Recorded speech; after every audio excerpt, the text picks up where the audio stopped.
You whispered a prayer, and then you waited. Days passed. Nothing seemed to change. Still, you didn't quit. And now, if you're honest, you're tired. You've started asking yourself, does this even matter anymore? Listen carefully.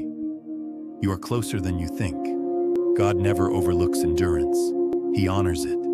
Every step you took in faith, every seed you planted while doubting, every act of kindness no one applauded, every tear you cried in silence, none of it was wasted. Heaven saw what you did when no one else did.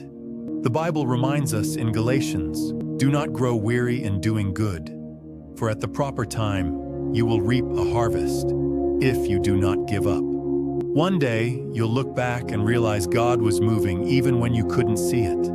The delay was not denial, it was preparation. So don't stop now. You're not finished. You're not falling behind. You're being shaped.